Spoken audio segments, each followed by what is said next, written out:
سیاسی جو حد بندی ہے یا کی جو پروویژنل حد بندی ہے اس کو ڈسٹرب کیے بغیر تمام علاقوں کو ان کے ایکول رائٹس ملنے چاہیے. ٹھیک. اس کے بعد آ جاتی ہے کمیونل ریپرزنٹیشن. اگین وہی بات ہو جاتی ہے کہ اگر ایک علاقے میں جسٹ فار ایگزامپل ہم لے لیتے ہیں پنجاب. ٹھیک ہے. پنجاب کی ایگزامپل دینا بہت آسان ہے کہ یہاں پہ 2 طرح کی کمیونٹیز رہ رہی تھی. ایک پنجاب سے تعلق رکھنے والے وہ لوگ تھے کہ جو مسلمان تھے. ٹھیک ہے. اور دوسرے پنجاب سے تعلق رکھنے والے وہ لوگ تھے جو سکھ تھے. تو سکھ جو تھے اگر وہ ایسٹرن پنجاب میں سب سے زیادہ ہے تو اس کا مطلب ہے ان کو ریپرزینٹیشن اسی حوالے سے ملے گی. اب تو پنجاب کے 2 ٹکڑے ہیں نا, اگر آپ جانتے ہیں تو ایک پنجاب جو ہے وہ انڈیا میں ہے اور ایک پنجاب پاکستان میں ہے. ٹھیک ہے. تو یہ ڈویژن میں سے کمیونل بیسس کے اوپر ہوئی تھی. ان کی جو برادری یا ان کی جو مذہب کی بنیاد پہ یا ان کی ریس کی بنیاد پہ ہوئی تھی. اس کے بعد ٹیریٹوریل ڈسٹریبیوشن تھی. اگین وہی والی بات ہوئی کہ جو any territorial redistribution that might at any time be necessary shall not be any way affect the Muslim majority in the Punjab, Bengal and Khyber Pakhtunkhwa.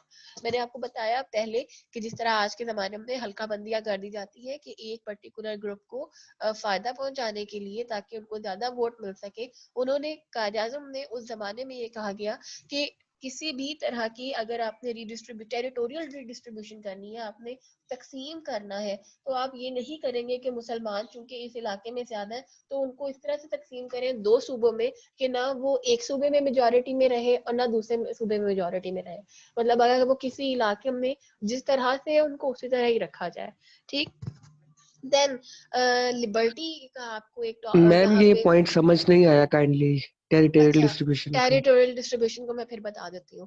آپ کا پنجاب جو ہے یا آپ پنجاب کو ایگزامپل بناؤں گی کہ آپ سب لوگ جو ہے پنجاب سے تعلق رکھتے ہیں. اگر پنجاب میں آج کا پنجاب دیکھ لیں. ٹھیک ہے. آج کے پنجاب کو اگر آپ دیکھیں اور آپ اس میں یہ دیکھیں کہ یہاں پہ 2 طرح کے 3 طرح کی جو ہے نا زبان بولنے والے موجود ہیں. ایک سرائکی لوگ موجود ہیں یہاں پر. شو نہیں ہو رہی ہے. اسکرین شو کتنے لوگوں کو نہیں ہو رہی؟ میم ہمیں ہو رہی ہے. میم ہو رہی ہے, اسکرین شو تو ہو رہی ہے.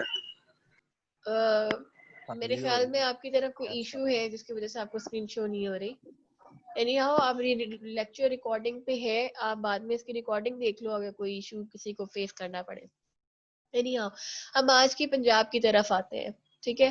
پنجاب اگر آج آپ دیکھتے ہو تو یہاں پہ 3 مختلف زبانیں بولنے والے لوگ موجود ہیں. ایک آپ کو نظر آئیں گے جو ہزارہ بیلٹ سے تعلق رکھنے والے ہیں, جو آپ کو پنڈی میں اور جس پنڈی جہلم اور اوپر کے جو علاقے مری والی سائڈ پہ جس لہجے میں پنجابی بولی جاتی ہے.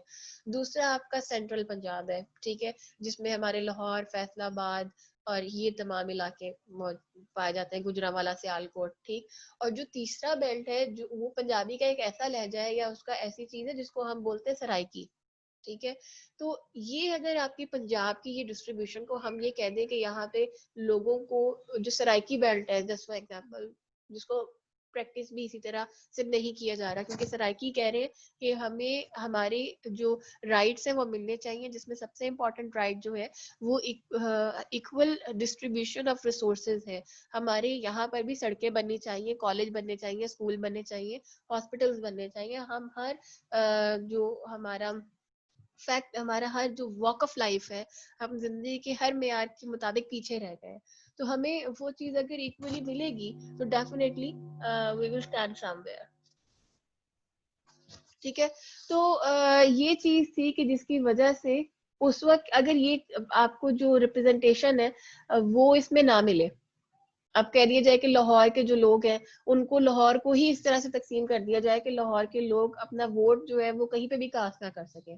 اگر وہ کاسٹ کر بھی رہے ہیں تو وہ جس کو چاہ رہے ہیں پاور میں لے کے آنا, وہ لوگ پاور میں نہ آ سکے تو کیا ہوگا.